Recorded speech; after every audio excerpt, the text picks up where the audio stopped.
أشهد أن لا إله إلا الله وحده لا شريك له وأشهد أن محمدا عبده ورسوله أما بعد فأعوذ بالله من الشيطان الرجيم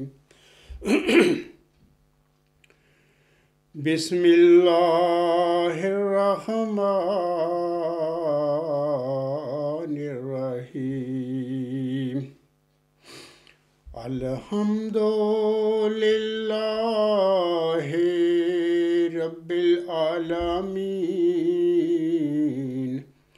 الرحمن الرحيم مالك يوم الدين إياك نعبد وإياك نستعين اهدنا الصراط المستقيم صراط الذين أنعمت عليهم صراط الذين أنعمت عليهم غير المغضوب عليهم ولا الضالين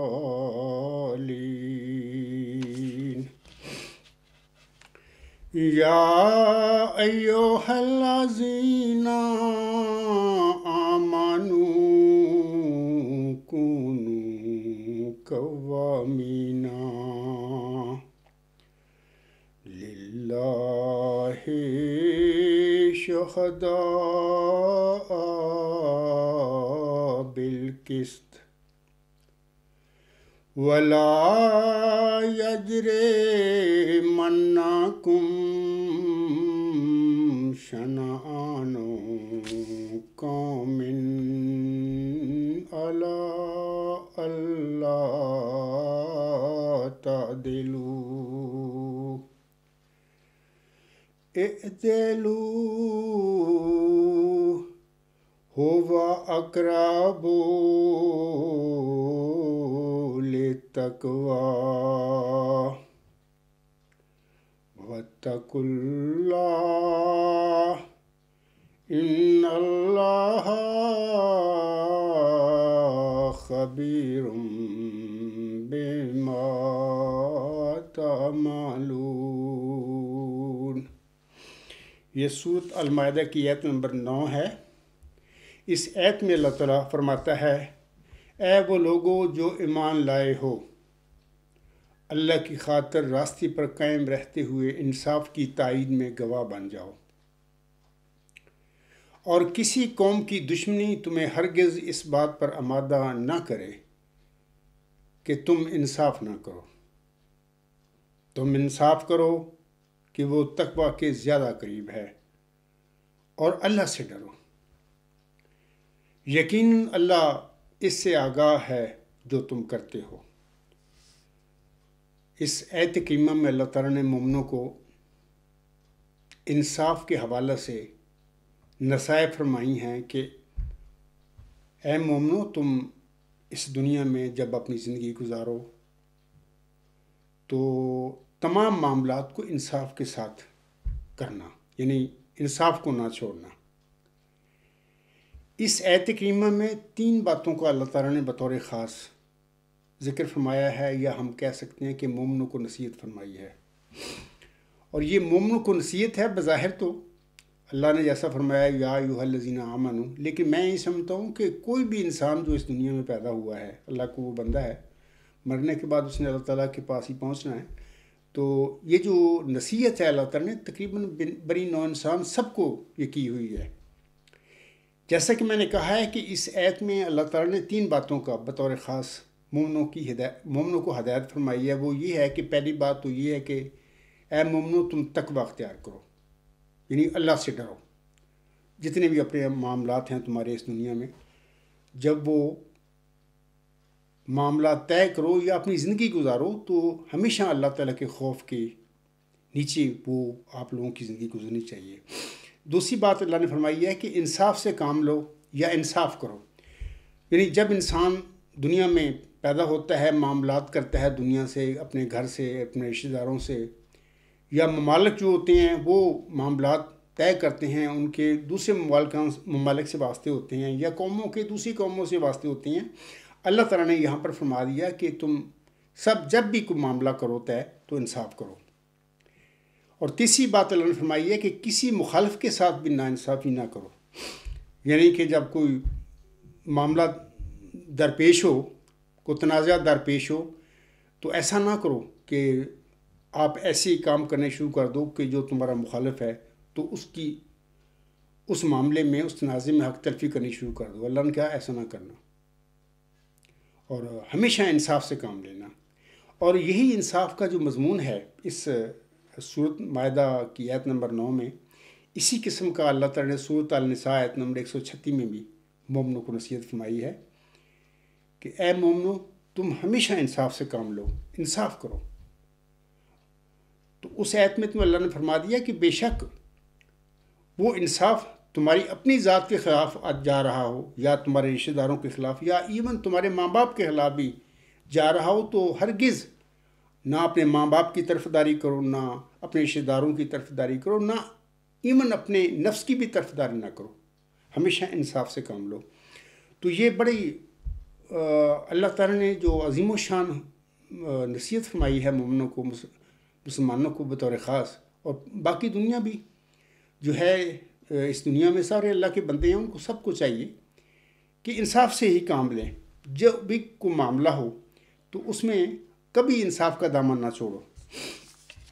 سامعین کرام، خاک صاحب نے گزشتہ خطبہ جمعہ جو تھا میرا جو موضوع تھا وہ اس طرح تھا کہ مشرق وسطیٰ کا بحران اور اس کی وجوہات. اس کے حوالے سے میں نے کچھ باتیں سامعین کو بتائی تھیں، اور بطور خاص مشرق وسطیٰ میں آج کل جو کہ جھگڑا شروع ہوا ہے، تنازع پیدا ہو چکا ہے، اور اس کے حوالے سے ایک جنگ بھی جاری ہے 2 فریقوں کے درمیان، اس کے حوالے سے میں نے کچھ باتیں بتائی تھیں. تو آج کا جو یہ خطبہ جمعہ جو ہے میرا، اس کا عنوان اس طرح ہے کہ ناانصافی کے بطن سے فساد پیدا ہوتے ہیں جو بعد ازاں تباہیوں اور بربادیوں کا موجب بنتے ہیں. تو آج کا جو میرا خطبہ ہے، میں اس میں صرف اس بات پر ہی زور بھی دوں گا اور لوگوں کو بھی بتاؤں گا کہ ہمیشہ انصاف کرو، ناانصافی نہ کرو. اگر تم ناانصافی کرو گے تو وہاں سے پھر ایک فساد پیدا ہو جائے گا، اور پھر وہ جو فساد ہے مزید آپ سب کی بربادیوں اور تباہیوں کا وہ موجب بن جائے گا. تو پچھلے گزشتہ جو میرا خطبہ جمعہ تھا، اس میں نے سامعین کو بتایا تھا کہ آج سے پہلے 2 بڑی عظیم جنگیں ہو چکی ہیں، ان کا تھوڑا سا میں نے تذکرہ بھی کیا تھا، اور میں چاہتا ہوں کہ آج پھر ان 2 جو عالمی جنگیں ہیں، جو بڑی عظیم جنگیں ہیں، ان کا تھوڑا میں ذکر کر دوں، کیونکہ ان عظیم جنگوں میں بڑی نوع انسان کی بڑی تباہی ہوئی تھی. کروڑوں انسان لقمہ عدل بن گئے تھے. پہلی جنگ عظیم جو ہے 28 جولائی 1914 کو شروع ہوئی، اور اس کا خاتمہ 11 جولائی 1918 کو ہوا تھا. اور اس جنگ میں جیسا کہ پچھلے گزشتہ جو خطبہ جمعہ ہے اس میں بھی میں نے بتایا تھا سامعین کو کہ تقریباً 20 ملین کے قریب، 2 کروڑ کے قریب لوگ مارے گئے اور لاکھوں زخمی ہو گئے. تو پہلی جنگ عظیم جو ہے، اب سوال یہ پیدا ہوتا ہے کہ اس کا جھگڑا کیا تھا. تو اس کا جھگڑا میں 2 گروپ تھے جن کے درمیان یہ جنگ ہوئی تھی. پہلی ایک جو گروپ تھا وہ تھا سینٹرل پاورز، اور اس میں جرمنی، آسٹریلیا، ہنگری، بلغاریہ اور خلافت عثمانیہ جو ہے اس میں گروپ میں وہ شامل تھے۔ اس کے بالمقابل دا الائیڈ پاورز، اتحادی قوتیں وہ تھیں، تو وہ تھیں گریٹ برٹن، فرانس، روس، اٹلی، رومانیہ، کینیڈا، جاپان اور امریکہ وغیرہ۔ یہ سارے اتحادی جو پاورز تھیں ان کے تحت یہ جنگ کر رہے تھے اپنے مخالفین کے ساتھ۔ یہ 4 سال جنگ رہی اور اس میں بے انتہا خون خرابہ ہوا، بنی نوع انسان کی تباہی ہوئی، کروڑوں لوگ مارے گئے۔ آپ جانتے ہیں کہ ہمیشہ مرتا تو ہمیشہ کمزوری ہے، طاقتور جو ہوتے ہیں وہ نہیں مرتے۔ فوج بھی ہے وہ، اس میں عام طور پر سپاہی مرتے ہیں، لیکن بڑے جو آفیسر ہوتے ہیں وہ تو پیچھے ہی جنگ کروا رہے ہوتے ہیں۔ تو جو مرتے ہیں وہ کمزور ہی مرتے ہیں، خواہ وہ فوج ہو خواہ وہ عام عوام ہو، تو انہی پر تباہی آتی ہے، کمزور لوگوں پر۔ تو میں اب بتاتا ہوں کہ جب یہ 4 سال جنگ ہوئی تو اس میں دا الائیڈ پاور جیت گئیں۔ تو اس کے بعد پھر یہ طے ہوا کہ ایک لیگ آف نیشنز بنائی جائے، تو تاکہ ہمارا اپنے ملکوں کے جھگڑے ہیں تو اس کے لیگ آف نیشنز پہ ہم طے کیا کریں۔ تو پھر یہ 10 جنوری 1920 کو لیگ آف نیشنز کی بنیاد رکھی گئی، اور اس کے شروع میں ممبران کی تعداد یعنی 42 تھی، یعنی وہ 42 ہی ملک ہوں گے جو اس کے ممبر تھے۔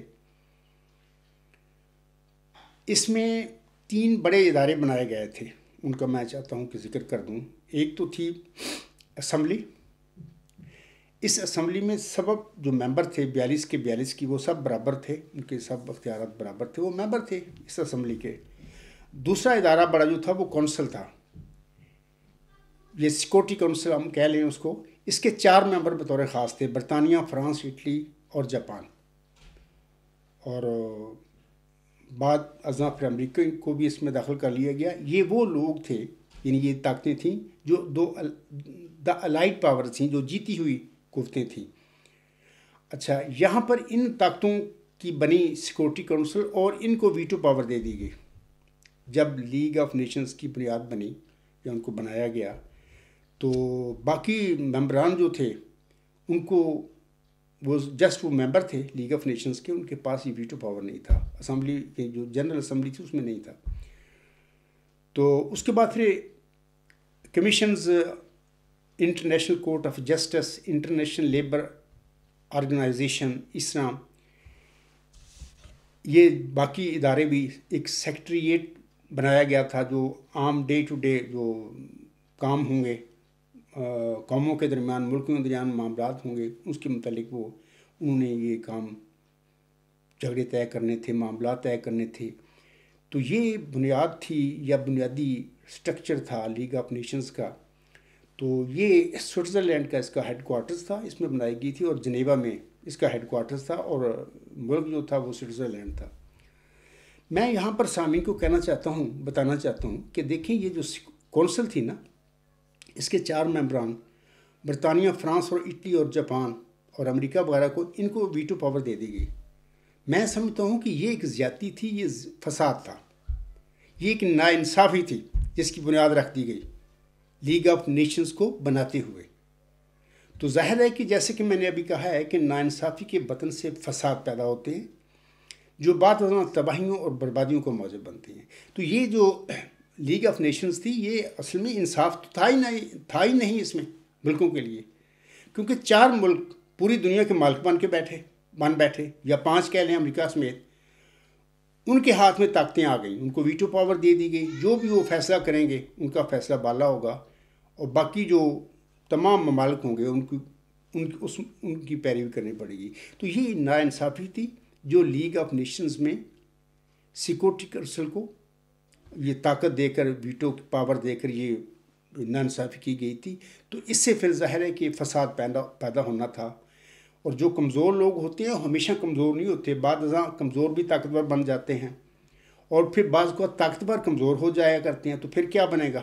یہ ویٹو پاور کا پھر کیا ہوگا؟ وہی نتیجہ نکلا کہ اس کے بعد یہ 1918 میں، جیسا کہ میں نے ابھی بیان کیا ہے کہ یہ لیگ آف نیشن جو 1920 میں جو بنائی گئی تھی، اس کے بعد پھر یہ جو قوتیں تھیں، مثلا جرمنی، آسٹریلیا، ہنگری، بلغاریہ اور خلافت عثمانیہ وغیرہ، تو ان کے پاس تو کوئی طاقت نہیں تھی، یہ تو ہارے ہوئے لوگ تھے، اور طاقت ساری ویٹو پاور جو اتحادی قوتیں ان کے پاس تھیں.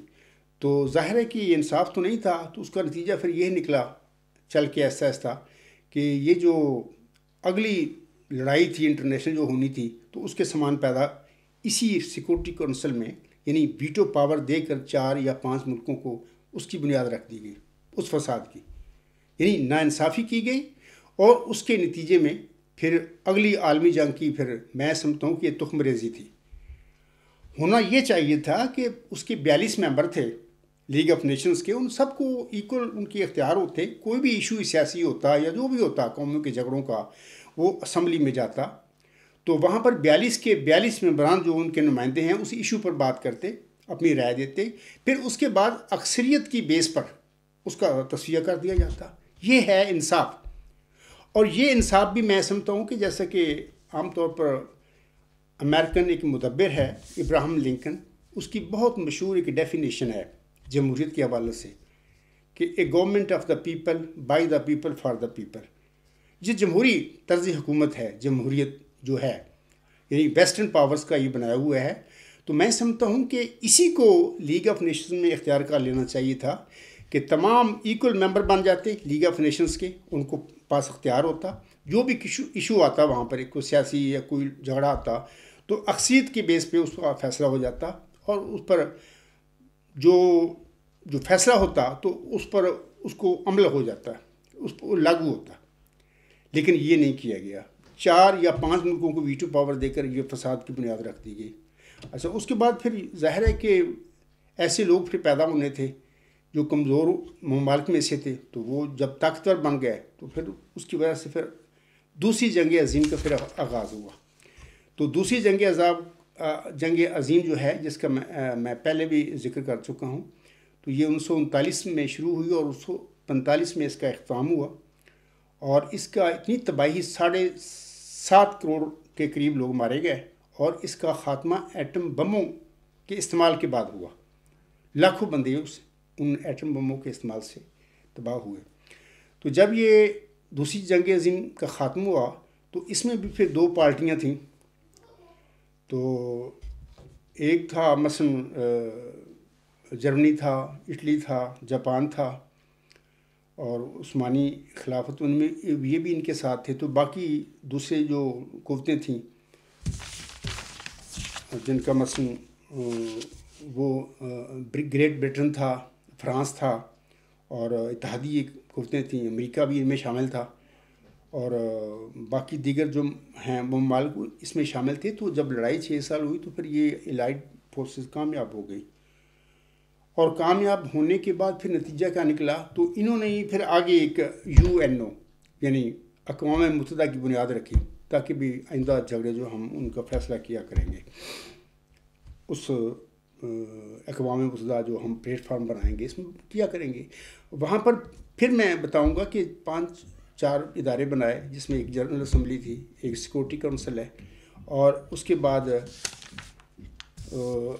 ایک اکنامک اینڈ سوشل کونسل بنائی گئی، اور ایک ٹرسٹی شپ کونسل، اور ایک سیکریٹریٹ بنایا گیا. انٹرنیشنل کورٹ آف جسٹس بھی بنائی گئی. تو اس میں پھر وہی پہلی جو لیگ آف نیشنز میں جو غلطی کی گئی تھی اسی میں پھر وہ دہرائی گئی. جنرل اسمبلی کے تو تمام ممبر بن گئے، 100-150 جتنے بھی آج بھی وہ ممبر ہیں جنرل اسمبلی کے. وہاں پر ایشو سیاسی جاتے ہیں، ان پہ تبادلہ خیال ہوتا ہے، تو وہ ان پہ اپنا موقف ہوتا ہے ممالک کا. لیکن اصل جو پاور ہے سیکورٹی کونسل کو دے دی گئی، اور اس کے 5 جو ملک ہیں ان کے پاس ویٹو پاور دے دی گئی. یعنی ان 5 ملکوں کو پوری دنیا ہے اس کی قسمت ان کے ہاتھ میں دے دی گئی. وہ جو بھی فیصلہ کریں گے ان کو ویٹو پاور دے کر یہ ظلم کیا گیا. یعنی ویٹو پاور دینا اصل انصاف کا قتل ہے، انصاف کا خون ہے. تو ظاہر ہے لیگ آف نیشنز میں 4-5 ملکوں کو ویٹو پاور دے کر اس کے بعد امن تو نہیں قائم ہوا. یعنی ان کی مرضی کے پھر فیصلے ہوئے دنیا میں. پھر جب وہ جو مخالف قوتیں تھیں جب وہ طاقت میں آ گئی، لڑائی پھر شروع ہو گئی. تو اس میں پھر 7.5 کروڑ لوگ مر گئے. تو اس کے بعد پھر یہ UNO جب قائم ہوئی تو اس میں بھی پھر سیکورٹی کونسل کے 5 ممبر بنائے گئے، جس میں سے امریکہ، گریٹ برٹن، فرانس، روس اور چین وہ ممالک تھے جن کو پھر ویٹو پاور دی گئی. اور آج کل بھی پھر اس میں مثلا 10 یا 15 غیر مستقل ممبران ہیں سیکورٹی کونسل کے، اور ان کو ویٹو پاور نہیں ہے. ویٹو پاور صرف ان 5 ملکوں کے پاس ہے. باقی جنرل اسمبلی ہے، اس میں ایشو پولیٹیکل آتے ہیں، ان پہ بحث ہوتی ہے تو اس کے فیصلے ہوتے ہیں، تو ان کی کوئی اہمیت نہیں ہے وہاں پر. تو صرف وہ فیصلے جو بھی ایشو ہوتا ہے اس پہ بحث مباحثے کے ساتھ یہ پتہ لگتا ہے صرف جنرل اسمبلی میں کہ وہ جھگڑا کیا ہے. فیصلہ وہ سیکورٹی کونسل جو ہے اس کو ویٹو پاور جو ممالک کو دی گئی ان کے حوالے سے پھر ہوگا. میں مثال دیتا ہوں، جب 1902 جنگ عظیم کا اختتام ہوا تو اس وقت پھر بر صغیر میں 2 ملک بنے، ایک ہندوستان، ایک مسلمان وجود میں آیا. ان کے درمیان ایک جھگڑا پیدا ہو گیا، وہ جھگڑا تھا کشمیر کا. اور جب 2 ملک بن گئے تو بننے کے ساتھ ہی دونوں ممالک کی فوجیں آپس میں لڑ پڑیں، جنگ شروع ہو گئی. اور پھر معاملہ UN میں گیا تو وہاں پر یہ پھر طے ہوا کہ سیکورٹی کونسل کے ممبران نے بھی اس میں ساتھ تھے، یہ طے کیا کہ یہاں پر استصواب رائے کرایا جائے، یعنی لوگوں کو، کشمیریوں کو حق دیا جائے. کشمیر کا جھگڑا پیدا ہوا نا کہ وہ ہندوستان کے ساتھ رہنا چاہتی ہیں یا پاکستان کے ساتھ. تو اس کے بعد جنگ ختم ہو گئی، لیکن بعد آج تک 70 سال ہو گئے ہیں پاکستان کوشش کر رہا ہے، بار بار UN میں اپنی قراردادیں پیش کرتا ہے کہ کشمیریوں کو ان کا استصواب رائے کا حق دیا جائے، ان کو حق دیا جائے کہ وہ کس ملک کے ساتھ رہنا چاہتے ہیں. لیکن ہندوستان کے ساتھ جو اس کی پاورفل ویٹو پاور رکھنے والی طاقتیں ہیں، وہ ہمیشہ ہر قرارداد جو پیش ہوتی ہے اس کو ویٹو کر دیتی ہیں. آج تک یہ جھگڑا اس کا حل نہیں ہوا. تو یہ انصاف کا قتل ہے، یہ وہ ناانصافی ہے جس کے بدن سے پھر فساد پیدا ہوتے ہیں، پھر قومیں تباہ ہو جاتی ہیں، بلکہ ملک، دنیا تباہ ہوتی ہے. اسی طرح دوسرا جھگڑا مثال کے طور پر 2 جھگڑوں کو میں مثال دے رہا ہوں. ایک فلسطین کا مسئلہ ہے. وہاں پر بھی جیسے کہ میں نے گزشتہ خطبہ جمعہ میں بھی کہا تھا کہ دیکھیں بر صغیر کی تقسیم ہوئی، وہاں پر 2 ملک بنے، آج کل تو 3 ملک ہیں. لیکن وہ ملک بن گیا، ٹھیک ہے، بعض قومیں ایک دوسرے سے رہنا پسند نہ کیا، اس کی بیس مذہبی تھی یا سیاسی تھی، تو وہ ملک بن گئے. تو اگر ملک بن گئے ہیں تو وہ بن گئے ہیں تو جائز ہے، کیونکہ وہ لوگ سارے بر صغیر کے وہیں پہ اسی کے خطے کے رہنے والے ہیں. یعنی یورپ سے یا آسٹریلیا سے یا امریکہ سے لوگ آ کر وہاں پر کوئی ملک نہیں بنایا گیا. لیکن فلسطین کا معاملہ بالکل الٹا ہے. وہاں پر ایک اسرائیل کی اسٹیٹ قائم کی گئی، لیکن وہ سارے اسرائیلی یہودی جو تھے ہیں تو وہ بیچارے انسان، ان کو بھی حق ہے زندہ رہنے کا. لیکن مسئلہ ہے کہ وہاں پر جہاں پر وہ جو اتحادی قوتیں تھیں یا برطانیہ، امریکہ یا جو بنانے والے تھے اسرائیل، انہوں نے وہاں پر جا کر فلسطین میں ان کا ایک ملک چھوٹا سا بنا دیا. حالانکہ ہزاروں سال پہلے ان کے آباء و اجداد کی وہاں پر حکومتیں تھیں، وہ رہے بھی تھے، لیکن بعد میں رومیوں نے اور دوسری لوگوں نے ان کو نکال باہر کیا. مسلمانوں اور عربوں نے اسرائیلیوں کو یا یہودیوں کو وہاں سے نکالا نہیں تھا یروشلم سے. تو بعد میں وہاں پر ایک ملک بنانا، تو یہ سراسر ان لوگ جو تھے، فلسطین تھے یا عرب تھے یا مسلمان تھے، ان کے زیادتی تھی ان کے ساتھ. تو یہ ایک جھگڑا وہاں پر شروع ہو گیا. تو یہ زیادتی ہے. کیا برطانیہ، یورپ پورا پسند کرے گا کہ کوئی نیا ملک یہاں پر پیدا کیا جائے، بنایا جائے؟ کسی ملک میں کوئی ملک حق دے گا، کسی کو حق دے گا، یا امریکہ حق دے گا کہ وہاں پر اسرائیل کی یہودیوں کی ایک اسٹیٹ بنا دی جائے؟ حالانکہ ان کی 50-52 ریاستیں ہیں. کو تیار ہوگا امریکہ؟ نہیں ہوگا. تو جبر اور طاقت کے ساتھ ہی کام کیا گیا، اور پھر اس سے فساد شروع ہو گیا. میں کہہ رہا تھا کہ یہ میرے خیال میں کوئی 20 دفعہ فلسطین کے حقوق کے لیے قرارداد پیش ہوئی. ہر دفعہ پھر جو اسرائیل کا جو ویٹو پاور کا ملک ہے اس کے ساتھ وہ ہمیشہ اس قرارداد کو ویٹو کر دیتا ہے. تو انصاف کیسے ہو؟ تو یہ وجہ ہے ناانصافی کرنے کی، اور اس ناانصافی کے بطن سے پھر فساد پیدا ہوتے ہیں، لڑائیاں پیدا ہوتی ہیں جو کہ قتل و غارت کا موضوع بنتی ہیں. تو دیکھیں سیدھی سی بات ہے کہ اگر جو لوگ عالمی تباہیوں کے بعد اس قسم کی اقوام کی وہ مجلسیں بناتے ہیں، متحدہ جیسے کہ لیگ آف نیشنز تھی یا UNO ہے، ان مدبروں کو چاہیے کہ انصاف کا دامن نہ چھوڑیں. اور ان لوگوں کو اگر انصاف ہونا چاہیے تو کسی سیکورٹی کونسل اور ویٹو پاور کسی ملک کو دینے کی ضرورت ہی نہیں ہے۔ انصاف تو یہ ہے نا کہ مثال کے طور پہ اس وقت جنرل اسمبلی جو اس کے ممبران ہیں 150 ہیں یا 200 ہیں، جتنے ملک ہیں صاحب وہ مقتدر ملک ہیں ان کے ممبر ہیں، وہاں پر یہ کہہ دیا جائے کہ اگر کوئی بھی ملکوں کے درمیان کوئی ایشو جھگڑا ہو سیاسی ہو، وہاں پر وہ آئے، اس پہ بات چیت ہو، کھل کے بات ہو اس ایشو کے حوالے سے، پھر جو انصاف ہو، جو اکثریت ممالک کی جو رائے اختیار کرے اس کے مطابق وہ فیصلہ کر دیا جائے۔ حالانکہ یہ جمہوری بات ہے، اور جمہوریت بھی ویسٹرن لوگوں کی پروردہ ہے، سسٹم ہے۔ مسلمانوں نے تو نہیں کہا کہ جمہوریوں مسلمانوں کا یا ہندوؤں کا تو نہیں یہ پیدا کردہ جمہوریت کا سسٹم، ویسٹرن لوگوں کا ہے۔ اور ابراہم لنکن نے اس کو بنایا، پیش کیا تھا دنیا کے آگے، اور بڑا زبردست انسان تھا، وہ جو بھی تھا، میں اس کو ایک گریٹ آدمی سمجھتا ہوں۔ تو وہ بیچارہ اس نے بڑی کوشش کی، امریکہ میں خود غلامی رہی ہے ایک لمبا عرصہ، اور وہ بیچارے نے غلامی ختم کی، اور پھر اس کے نتیجے میں اس کو بھی مطلب کہ میں تو سمجھتا ہوں کہ شہید ہی کر دیا گیا، ہلاک کر دیا گیا، شہید ہو گیا بیچارہ، لیکن بڑا زبردست انسان تھا وہ، جو بھی تھا اس کا مذہب، لیکن بہرحال ایک بہترین انسان تھا اس دنیا میں۔ اسی کا یہ جمہوریت کا جو نظام ہے اس کا دیا ہوا لوگوں کو ہے۔ مجھے افسوس ہے کہ مغربی طاقتیں، ان کا ہی ایک شخص تھا ابراہم لنکن، انہوں نے ایک نظام دیا جمہوریت، اس پر وہ عمل کرنے کے لیے تیار نہیں ہے۔ یہ جمہوریت کے معنی بنا لیتے ہیں، جہاں پر جمہوریت ان کے وارے ہوتی ہے، مفادات ہوتے ہیں، وہاں پہ جمہوریت کے ڈھنڈورا پیٹتے ہیں، اور جہاں پر جمہوریت کی وجہ سے ان کے مفادات کو نقصان ہو، وہاں پر بادشاہ آتے ہیں ڈکٹیٹرشپ کو اس کی وہ حمایت شروع کر دیتے ہیں کہ یہ ان کا رویہ ہے۔ یہ کوئی خاص یہ رویہ ہے جس سے فساد پیدا ہوتے ہیں، ناانصافیاں پیدا ہوتی ہیں۔ تو بہرحال اللہ تعالیٰ سب کو سمجھ دے، اور یہ بطور خاص بڑے بڑے ملکوں کے سربراہ ہیں ان کو سمجھ دے، اور کیونکہ ان کی پوری دنیا کی قسمت، پوری دنیا کا امن ان کے ہاتھ میں ہوتا ہے، ان کو چاہیے کہ اس قسم کا زیادتیاں نہ کریں۔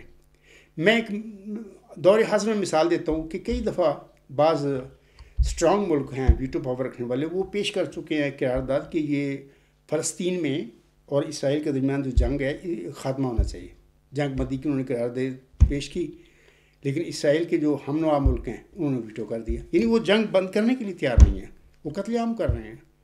میں نے گزشتہ خطبہ جمعہ میں کہا تھا، اب بھی کہتا ہوں کہ اگرچہ یہ معاملہ حماس کی طرف سے شروع ہوا تھا، غلط ہوا تھا، ان کو نہیں کرنا چاہیے تھا۔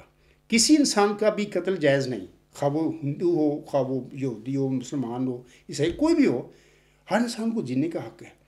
کسی کو مارنا قرآن کریم کی تعلیم کے مطابق، اسلام کے مطابق جائز نہیں۔ انہوں نے جو کیا ٹھیک نہیں کیا، اور اس کے بعد جو اسرائیل نے کام شروع کر دیا اس سے بڑا غلط کام شروع کر دیا، اس سے بڑا جرم کر رہا ہے وہ۔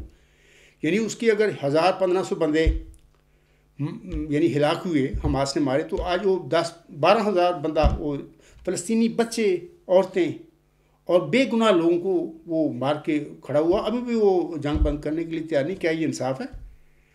تو اور پھر جب جنگ بندی کے لیے کوئی قرارداد پیش کی جاتی ہے، خواہ کوئی عام ملک ہو یا کوئی ویٹو پاور رکھنے والا ملک ہو، تو اس میں اسرائیل چاہتا ہے کہ میں جنگ کر کے اس پورے ان مسلمانوں کو ختم کر دوں، حماس کے لوگوں کو، ان کو جو فلسطین کے ہیں، میں غازہ پر قبضہ کر لوں، یہ غازہ پر میری حکومت ہونی چاہیے۔ دیکھیں نا، یہ جو چیزیں ہیں، یہاں سے ناانصافیاں پیدا ہوتی ہیں، اور ان ناانصافیوں کے بدل سے فساد پیدا ہوتے ہیں، جو کہ نہ صرف چند ملکوں کی تباہی بلکہ عالمی امن کو خطرہ پیدا ہو جاتا ہے، تباہی ہوتی ہے۔ تو بہرحال یہ نہیں ہونا چاہیے۔ اگر دنیا میں امن قائم کرنا ہے تو ایسی پھر انجمن، ایسی مجلس ہونی چاہیے جس میں جو بھی ممالک ہیں اس کے ممبران ہوں گے جو اقتدار رکھتے ہیں، چھوٹا ملک ہو بڑا ملک ہو، اس میں بحث نہیں ہونی چاہیے، اس کا صرف ایک ووٹ ہو، اس کو حق ملنا چاہیے، اور اکثریت کی بیس پہ کوئی بھی ایشو سیاسی اس میں آئے، انجمن میں آئے، مجلس میں آئے، تو اس کا اکثریت کے بیس پہ، یعنی جمہوری نقطہ نظر اس کا فیصلہ کر دیا جائے، جس میں اکثریت جو فیصلہ موقف اختیار کریں اس کو اپلائی کر دیا جائے، اور یہ طاقت ہونی چاہیے اس انجمن میں کہ وہ اکثریت کا جو فیصلہ ہے اور اس کو اوپر عمل کروائے۔ لیکن یہ ممکن نہیں ہے، کیونکہ جو عالمی طاقتیں بڑے ملک ہیں وہ کرنے ہی نہیں دیں گے، تو اس طرح پھر دنیا میں امن نہیں پھر ہو سکتا، یہ پھر لڑائی ہے۔ مثال کے طور پر اب جو چھوٹا سا جھگڑا شروع ہوا ہے فلسطین اور اسرائیل کے درمیان، یہ بڑھ بھی سکتا ہے، اگر خدا نہ خواستہ اللہ نہ کرے یہ نہ بڑھے، یہ ختم ہو جائے، اگر یہ بڑھ گیا تو اس وقت تو جو تباہی ہوگی دنیا کی، کیونکہ دوسری جنگ عظیم کا خاتمہ ایٹم بم کے استعمال کے ساتھ ہوا تھا، تو اب تو کئی ملک ہیں جن کے پاس یہ ملک ہتھیار ہے۔ اگر یہ عالمی تنازع شروع ہو گیا تو پھر خود سوچیں کہ کیا ہوگا دنیا میں، کتنی تباہی آئے گی۔ تو اس کے بعد پھر اگر یہی کام کرنا ہے تو پہلے کیوں نہیں کر لیتے؟ یعنی ویٹو یہ شر ہے، ایک فساد ہے، ویٹو پاور دینا دراصل انصاف کا خون کرنے والی باتیں ہیں۔ ہر ملک چھوٹا ہو بڑا ہو، اس کا ایک ووٹ ہو، ایکول ہو، تو اس کی رائے ہو کسی بھی سیاسی ایشو کے حوالے سے، تو اس کے مطابق فیصلے ہوں۔ تو بہرحال یہ چند باتیں تھیں، میں چاہتا تھا کہ انصاف کے حوالے سے جو اللہ تعالیٰ نے حکم دیا ہے، حکم تو بظاہر مومنوں کو ہے جنہوں نے محمد صلی اللہ علیہ وسلم کو مانا، جو مسلمان ہیں، لیکن میں یہ سمجھتا ہوں کہ بڑی نوع انسان ساری اللہ تعالیٰ کی مخلوق ہے، سب کو چاہیے کہ انصاف کریں، اسلام کو چھوڑیں، قرآن کو چھوڑیں، عقل سے بھی اگر سوچیں تو ہر عقل مند انسان یہی سوچے گا یا رائے دے گا بھی انصاف کے ساتھ بات ہونی چاہیے، خواہ وہ جھگڑا مذہبی ہو، خواہ وہ سیاسی ہو، انصاف کے ساتھ اس پر اس قضیے کا فیصلہ ہونا چاہیے۔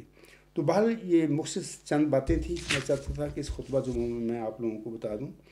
اور صرف امن جو ہے عالمی، صرف ایسی انجمن ہی پیدا کر سکتی ہے یا اس کے ذریعے ممکن ہو سکتا ہے جس میں کہ یہ ویٹو پاور والی یہ جو شر ہیں، یہ طاقتیں ہیں، یہ نہ ہوں۔ جنرل اسمبلی ہو، اس میں تمام ممبران، خواہ ملک چھوٹا ہو بڑا ہو، اس کا ایکل ووٹ ہو، اس کے پاس طاقت ہو، میجورٹی کے بیس پہ کوئی بھی سیاسی ایشو ہے، قوموں کے درمیان ہے، عالمی پورے عالم میں کچھ ہے، مسئلہ ہے، تو اس کا اس کی اکثریت کی بیس پہ فیصلہ کر دیا جائے۔ تو میں سمجھتا ہوں کہ اگر یہ معاملہ اختیار کر لیا جائے تو اس سے پھر دنیا میں امن پیدا ہو سکتا ہے، اس میں پھر کسی کو شکوہ نہیں ہوگا کیونکہ اکثریت کے مطابق وہ فیصلہ ہوگا۔ اب تو 5 جو ملک ہیں ان کے ہاتھ میں طاقتیں ہیں اور پوری دنیا کی جو امن ہے یا مفادات ہیں ان کے ہاتھ میں ہیں، تو اس طرح امن کیسے ہو سکتا ہے؟ اور پھر ایک اور چیز بھی ہے، میں اس کا بھی ذکر کر دیتا ہوں۔ دیکھیں کہ ہندو ہیں، ان کی بھی آبادی کافی 1 ارب کے قریب ہے بیچارے، وہ بھی ان کے پاس بھی کوئی ایٹمی ویٹو پاور نہیں ہے، وہ بھی ممبر ہے ایک ہندوستان، UN کا ممبر ہے، ان کے پاس کوئی ویٹو پاور نہیں ہے، تو وہ بھی بیچارے پھر کچھ نہیں، وہ دوسرے ویٹو پاور ممالک کے ساتھ ان کو بنا کر رکھنی پڑتی ہے، اور پھر بنا کے رکھنے کے لیے پھر استحصال ویٹو پاور جو ممالک ہیں وہ کرتے ہیں، چھوٹے ملکوں کا یا ان ملکوں کا جن کے پاس ویٹو پاور نہیں۔ اس طرح عالم اسلام میں 1.25 ارب لوگ ہیں، 57 ملک ہیں، کسی کے پاس ویٹو پاور نہیں ہے۔ اب دیکھیے کہ وہ انجمن جس کے یہ 57 مسلمان ملک ممبر ہیں، وہاں پر مسلمانوں کو کیا انصاف ملے گا وہاں سے؟ کیونکہ ان کے پاس تو طاقت ہی نہیں ہے۔ تو یہ ناانصافی ہے۔ میں سمجھتا ہوں کہ کوئی بھی مذہب ہے، عیسائی ہیں، یہودی ہیں، ہندو ہیں، مسلمان ہیں، سب انسان ہیں، سب کا جینے کا حق ہے، سب کو برابر حق ملنے چاہیے، سب کے ساتھ انصاف ہو۔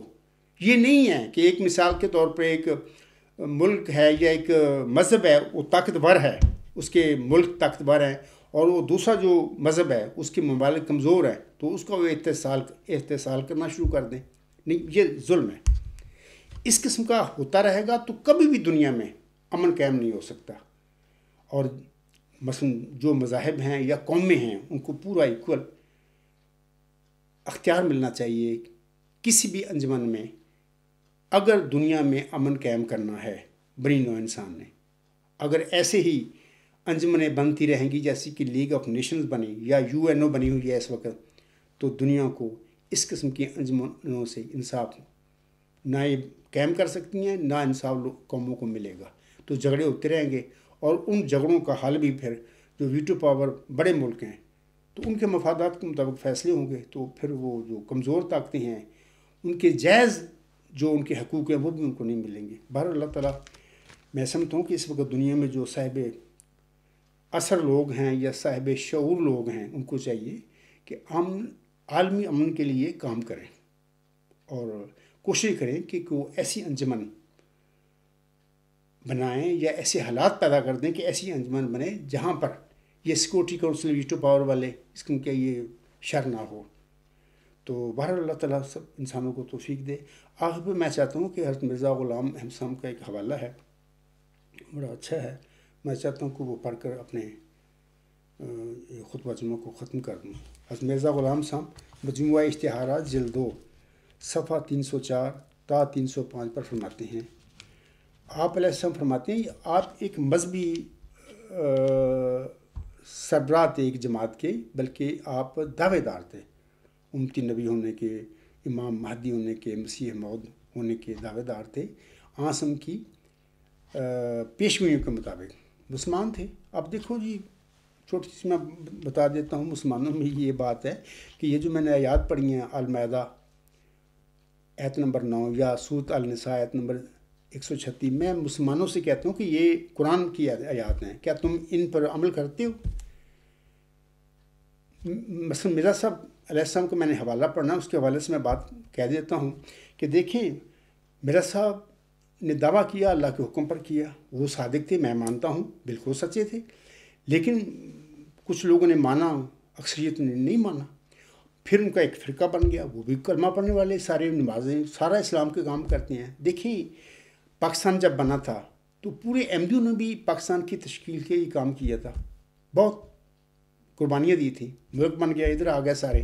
یہاں پر کیا ہوا، مسلمانوں نے ایک ایشو پیدا ہوا 1974 میں ربا میں، ریلوے اسٹیشن پر، میں اس وقت ربا میں بھی پڑھ رہا تھا، تو اس کی بیس پہ پھر پارلیمنٹ میں وہ ایشو چلا گیا، مثلا اس کی بیس پہ پھر پورے فرقے اکٹھے ہو کے پھر ایک فرقے کو جو جماعت احمدیہ تھی اس کو غیر مسلمان قرار دے دیا۔ ابھی میں مسلمانوں سے پوچھتا ہوں کہ کیا یہ آیات قرآن کی نہیں ہے؟ کیا تم ان پر عمل کر رہے ہو اس وقت، یا اس وقت تم نے کیا تھا؟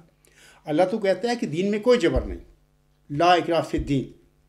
کیا تم لوگ دنیا سے کیا انصاف لوگے؟ میں مسلمانوں سے کہتا ہوں کہ تم اپنے آپ کے اندر اپنے انصاف کرنے کے لیے وہ تیار نہیں ہو، تو ایک فرقے کو تم نے غیر مسلم قرار دے دیا۔ کیا اسمبلیوں میں مذہب کے فیصلے ہوتے ہیں؟ یہ وہ باتیں ہیں جس کی سری جو اللہ نے احکامات دیے ہیں اس کی خلاف ورزی ہے۔ میں مسلمانوں سے کہوں گا، بطور خاص پاکستانی مسلمانوں سے کہوں گا، مولویوں سے کہوں گا، ہوش کے ناخن لوگ، یہ کیا کرتے پھر رہے ہو؟ یہ 4 دن کی زندگی، آخر مرنا، اس کے بعد کیا ہوگا تمہارا؟ اللہ کے پاس جائیں گے، یہ قرآن بھی وہاں پر ہوگا، اللہ کہے گا یہ تو میرے احکامات تھے، آپ نے کیا کیا؟ آگے جماعت احمدیہ، اس میں یعنی یہ عاجز دعوے دار ہے موعود ذکی غلام مسیح العظما ہونے کا، یا موعود مجدد صدی 15 ہونے کا دعوے دار ہے، ہونا تو یہ چاہیے۔ ان کی اپنی تقریریں، دھواں دار مرزا طاہر احمد کی تقریریں، بشیر الدین محمود کی تقریریں، بھی انصاف ہونا چاہیے۔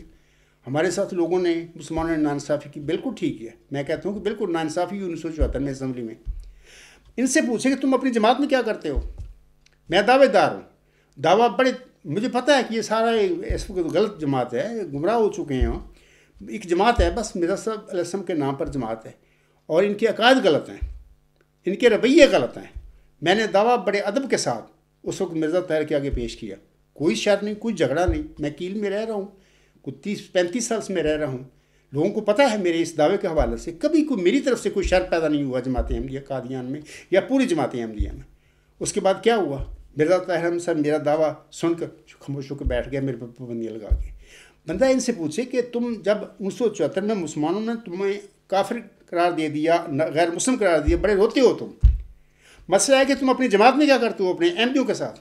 ایک بندہ ہے وہ تمہیں کہتا ہے کہ میں حق پر ہوں، میں سچا ہوں، اللہ نے مجھے یہ انعام بخشا ہے، وہ انعام وہی ہے جو چلہ ہوشیارت میں اللہ تعالیٰ نے محمد مریم مرزا غلام صاحب کو بطور ان کی دعائیں قبول کرنے کے نتیجے میں فرمایا تھا کہ میں تجھے ایک رحمت کا نشان دیتا ہوں، اسی کے موافق جو تو نے مجھ سے مانگا۔ تو رحمت کا نشان تو اللہ نے دینا ہے، وہ جس کو چاہے وہ دے گا، اور دے گا احمدیوں میں سے، مرزا صاحب علیہ السلام کے ماننے والوں میں۔ اللہ کا حق ہے نا اس کو دینے کا، کس کو چاہے دے، جس کو چاہے نہ دے۔ لیکن اس پیشگوئی کے حوالے میں کہتا ہوں کہ اللہ نے مجھ پر یہ نشان رحمت کی چادر لپیٹ دی ہے، اللہ نے مجھے مامور فرمایا ہے، اور دلیل سے بات کرتے ہیں، وہ کہتے ہیں دلیل نہیں کرنی بات، اخراج اور مقاطع، وہی عاصم کے ساتھ جو شیب ابی طالب میں مشکین مکہ یا منکرین مکہ نے کیا تھا وہ میرے ساتھ کیا ہوا ہے۔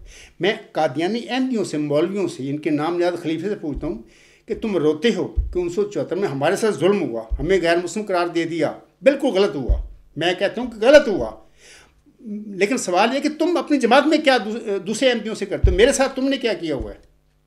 کیا تم نے میرے ساتھ زیادتی ظلم نہیں کیا؟ میں کہتا ہوں بات کریں قرآن کی روح سے، مرزا صاحب کے الہام کی روح سے بات کر لیتے ہیں، اس پیشگوئی کا فیصلہ ہو جائے گا کہ اس کا مصداق کون ہے، مرزا بشیرالدین محمود احمد ہے یا یہ عبدالغفار جنبہ ہے، لیکن وہ کرنے کے لیے میں عام احمدیوں کے ہوں گا، لاہوری ہوں یا قادیانی ہوں یا عام مسلمانوں کو بھی ہوں گا، یہ قادیانی جماعت کے یہ لوگ اس کے لیے تیار نہیں ہیں. ان کو پتہ ہے کہ یہ بندہ سچا ہے، ہمارے پاس تو دلائل ہی نہیں. تو یہ ظلم ہے. میں نے شروع میں آیات پڑھی تھی، سورۃ المائدہ آیت نمبر 9 اور سورۃ النساء آیت نمبر 136 کا حوالہ دیا تھا کہ تم اللہ مومنوں کو حق دیتا ہے کہ انصاف کرو. میں قادیانی احمدیوں کو کہوں گا بھئی اس انصاف کے لیے کھڑے ہو جاؤ، انصاف مانگو ان سے، انصاف تم خود بھی کرو، اور تم میں سے اگر کوئی انسان کو دعوے دار ہے، کوئی اپنا نقطہ نظر رکھتا ہے، اس کا سنو، اس کے دلائل سنو، اس کے بعد انصاف کے ساتھ معاملہ طے کرو.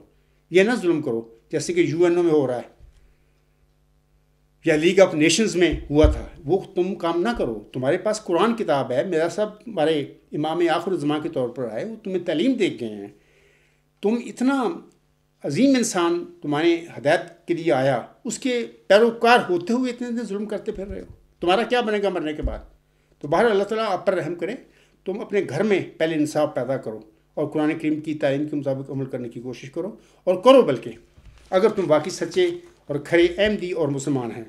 حضرت مرزا صاحب السلام فرماتے ہیں، حوالہ میں نے پڑھ دیا ہے، آپ علیہ السلام فرماتے ہیں نئی زمین ہوگی اور نیا آسمان ہوگا. اب وہ دن نزدیک آتے ہیں کہ جو سچائی کا آفتاب مغرب کی طرف سے چڑھے گا اور یورپ کو سچے خدا کا پتہ لگے گا، اور بعد اس کے توبہ کا دروازہ بند ہوگا. تو دراصل یہ آنسوں کی ایک پیشگوئی ہے کہ آخری زمانے میں جو آفتاب ہے وہ مغرب سے طلوع ہوگا. تو یہاں پر یاد رکھیں کہ یہ آنسوں نے جو آفتاب کا ذکر کیا ہے وہ جسمانی فزیکل جو آفتاب ہے اس کی بات نہیں انہوں نے کی. یہ مرزا صاحب نے آگے تشریف فرمائی ہے، بتایا کہ سچائی کا آفتاب طلوع ہوگا، مغرب سے ہوگا. تو یورپ کو سچے خدا کا پتہ لگے گا. حالانکہ یورپ والے بھی عیسائی ہیں، مانتے ہیں خدا کو، ان کی خدائی 3 ہے. تو بہرحال یہ مرزا صاحب السلام کی بڑی گہری اور فلسفیانہ اور عارفانہ باتیں ہیں جو اس حوالہ میں انہوں نے بیان فرمائی ہیں، وہ میں آپ لوگوں کے آگے پڑھ رہا ہوں. آگے آپ علیہ السلام فرماتے ہیں،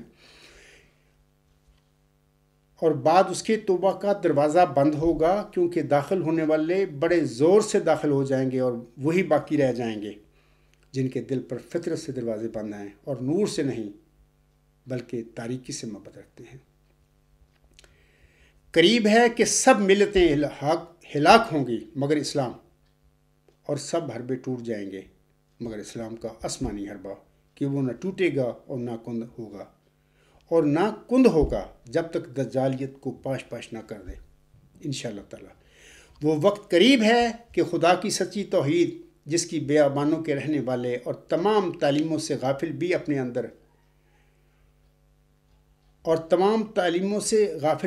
اندر محسوس کرتے ہیں، ملکوں میں پھیلے گی.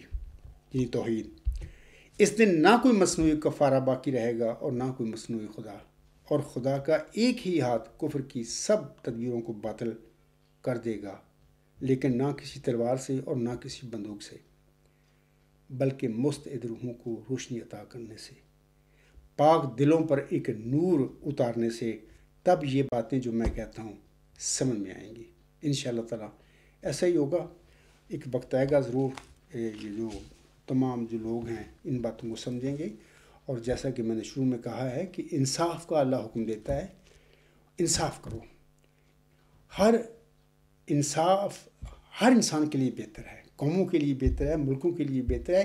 گھر سے شروع کر دو، اپنے گھر سے انصاف شروع کر دو، اپنی کمیونٹی میں شروع کر دو انصاف، پھر اپنی ملک میں انصاف کرو، پھر قوموں کے درمیان انصاف بھی شروع ہو جائے، تو پھر یہ دنیا ایک جنت بن جائے گی، ایک پرامن جگہ ہوگی جہاں پر لوگ آرام سے زندگی گزاریں گے، اپنے اعمال بجا لائیں گے. پھر ان اعمال کے فیصلے تو پھر جب مرنے کے بعد اللہ کے پاس ہم سب حاضر ہوں گے تو وہاں پر ہمیں اس کی جزا یا سزا ملے گی. تو بہرحال اللہ تعالیٰ کرے یہ جو میں درخواست کر رہا ہوں لوگوں سے، اور یہ میری باتوں کو سنیں بھی اور اس پر عمل کرنے کی کوشش بھی کریں، بلکہ کریں. اسی میں دنیا کا امن موجود ہے اور اسی میں دنیا کو امن مل سکے گا. انہی الفاظ میں میں پر اپنا یہ خطبہ مختصر ہے میں ختم کرتا ہوں. وما علینا الا البلاغ وآخر الدعوانا الحمد للہ رب العالمین. فالحمد للہ اولم و آخرم و ظاہرم و باطنن ہو و مولانا نعم المولا و نعم النصیر و نعم الوکیل۔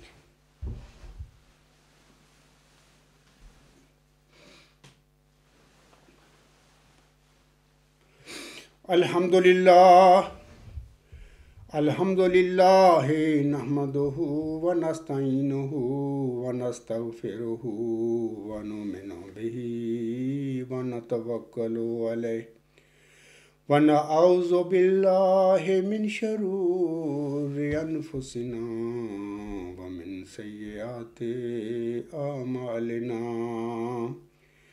من يهده الله فلا مضل له ومن يضلله فلا هادي له، ونشهد أن لا إله إلا الله ونشهد أن محمدا عبده ورسوله۔ عباد اللہ رحمكم اللہ، ان اللہ یأمر بالعدل والإحسان وإیتاء ذی القربى وینہی عن الفحشاء والمنکر والبغی یعظکم لعلکم تذکرون۔ اذکروا اللہ یذکرکم وادعوہ یستجب لکم ولذکر اللہ اکبر۔